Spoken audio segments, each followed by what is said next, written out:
Nurse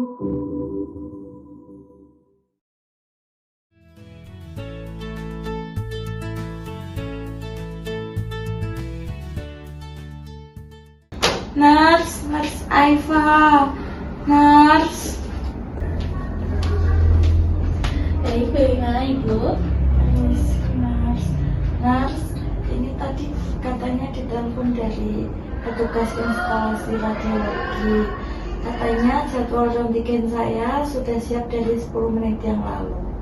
Oh iya Ibu, memang jadwalnya jam 9 ini. Untuk angkat itu nanti saya panggilkan rekan ya Bu untuk membantu saya mengangkat Ibu. Permisi Nurse Jilan, boleh minta tolong sebentar tidak untuk membantu pasien Fania di bed 3 ke kursi roda.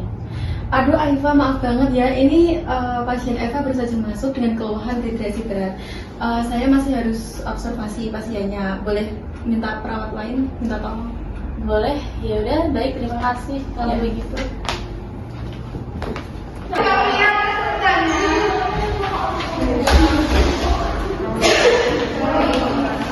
Permisi nih Ken, boleh minta tolong tidak untuk bantu saya mengangkat pasien saya ke kursi roda, soalnya perawat Jiran tadi lagi sibuk untuk menangani pasiennya. Apakah kamu bisa?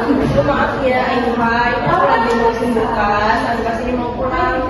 Dia juga sudah dipanggil tadi, aku udah datang sini.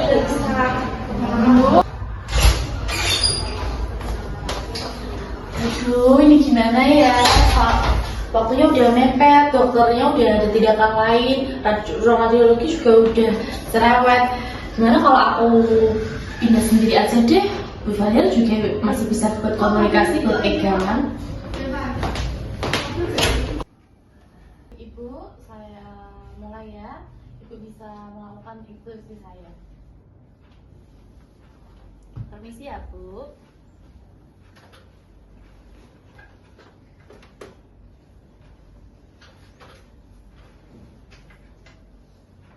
Bu Fadil bisa pegangin leher saya ya Bu.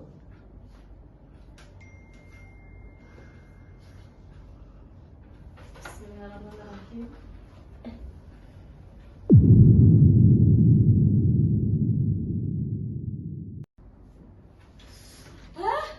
Aduh Bu, sakit sekali, nyeri sekali. Aduh, Nurse Aifa, kenapa kok mukanya langsung merah begitu? Ini Bu, pinggul saya Bu, ini saya tercetit deh Bu. Ini rasanya sakit sekali, saya terpuji, nyeri sekali Bu. Aduh, sakit sekali. Loh Aifa, kamu nekat pindahin Bu Ivania sendiri? Iya. Dek Wulan, tolong bantu saya pindahin Nurse Aifa ke kursi. Mari Nurse Aifa, saya bantu pelan-pelan.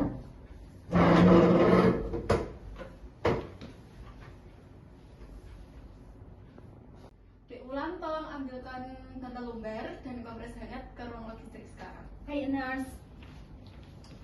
Saya tinggal dulu sebentar ya.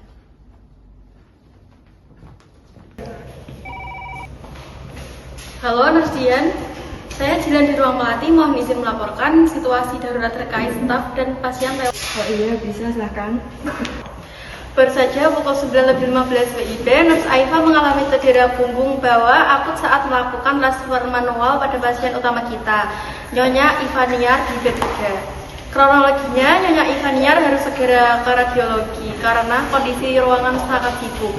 Saya sedang menangani pasien dehidrasi berat dan meresmikan fokus dokumentasi, sehingga Nurse Aifa nekat memindahkan Nyonya Ivaniar sendirian tanpa alat bantu mekanis.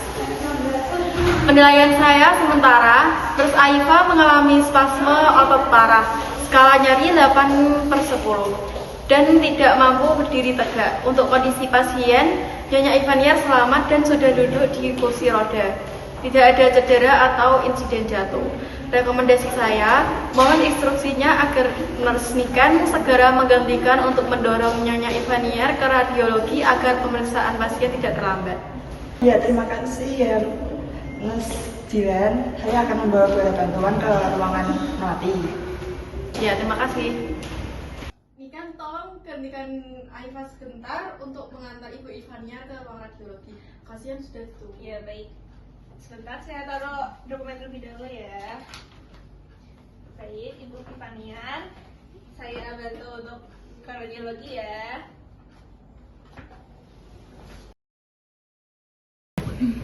Baik rekan-rekan semua, insiden hari ini yang terjadi pada Nurse Aifa menjadi evaluasi bagi kita ya. Masih ada kekurangan dalam penerapan ergonomi dan body mekanik. Mari kita bahas bersama dengan Nurse Raisa dari Komite K3RS untuk mengidentifikasikan masalah dan meningkatkan keselamatan kerja. Izin menyampaikan analisis saya, Budian dan Nurse Raisa. Dari kejadian tadi, saya mengidentifikasi resiko ergonomi berupa forceful exertion atau pengerahan tenaga berlebih. Dan seorang tenaga kesehatan idealnya hanya menahan beban maksimal 15-23 kg secara manual. Memindahkan pasien sendirian tanpa alat bantu telah melampaui batas aman kemampuan fisik perawat dan beresiko menyebabkan cedera kerja. Ya, saya menambahkan Bu, selain beban berlebih, terdapat kesalahan posisi tubuh atau awkward posture. Saat mengangkat pasien, Nurse Aifa berdiri dengan memposisikan kakinya rapat yang membuat tumpuan menjadi sempit. Lutut tidak ditekuk, serta punggung membungkuk tajam ke depan sambil memutar atau twisting. Posisi ini menyebabkan beban yang seharusnya ditopang otot kaki berpindah ke tulang belakang, sehingga meningkatkan risiko cedera. Tepat sekali apa yang disampaikan Nurse Jilan dengan diulang. Secara biomekanika, posisi membungkuk dengan lutut lurus akan melipat gandakan beban asli pasien pada tulang belakang. Dampak cedera muskuloskeletal yang dialami Nurse Aifa saat ini berupa spasme otot parah, regangan ligamen akut atau lumbar strain, atau yang paling kita khawatirkan adalah resiko hernia Nyquist pulpus atau HNP, atau saraf terjepit akibat tekanan berlebihan pada diskusi intervertebralis. Benar, Nurse Raisa, rasanya nyerinya tajam sekali dan ada sensasi panas yang menjalar sampai ke bagian belakang. Saya kesulitan berdiri tegak karena otot punggung saya terasa terkunci. Baik, masukan dari saya Budian, kondisi lapangan yang sibuk di mana Nurse Jilan yang fokus pada pasiennya, kemudian saya yang dikerja administrasi, itu seringkali memakan waktu. Nah, kami dipaksa untuk mengambil jalan pintas dan juga mengabaikan prinsip ergonomis demi efisiensi waktu pelayanan. Jadi kami membutuhkan solusi yang sistematik untuk dari manajemen. Baik, terima kasih Nurse Niken. Masukan tentang beban kerja dan rasio staf akan saya sampaikan ke manajemen. Baik, keselamatan tidak boleh dikompromikan, sehingga kita harus tetap menerapkan body mekanik yang benar. Diulang, tolong demonstrasikan prinsip biomekanika tubuh yang benar ya. Pertama, buka kaki sejajar atau selebar bahu. Ini menciptakan fondasi tubuh yang luas, stabil, dan mencegah tubuh kehilangan keseimbangan. Rendahkan tubuh kita dengan cara menekuk lutut dan pinggul, seperti melakukan gerakan squat. Pastikan tulang belakang atau punggung tetap dalam posisi lurus.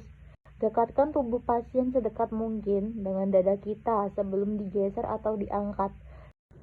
Jika menghadapi pasien dengan berat badan di atas batas aman atau ketergantungan total, wajib menerapkan sistem team lifting minimal 2-3 perawat.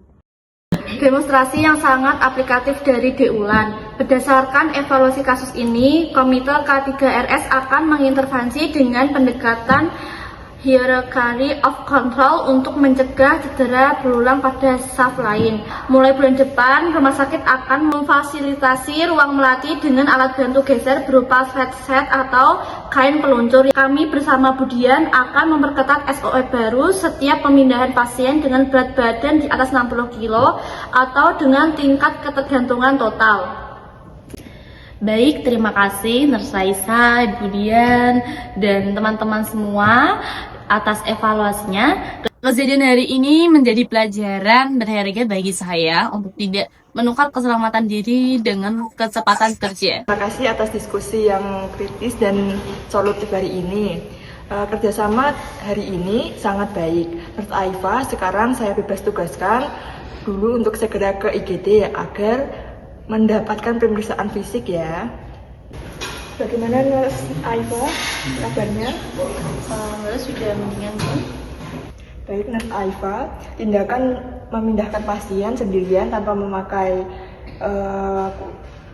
mengunci kursi roda dapat beresiko cedera pada diri sendiri. Jadi keselamatan pasien dan tenaga kesehatan harus tetap menjadi prioritas. Mohon agar tidak diulangi lagi ya, Mas Aifa. Baik, Ibu. One is the loneliest number that you'll ever do. Two can be as bad as one. It's the loneliest number since the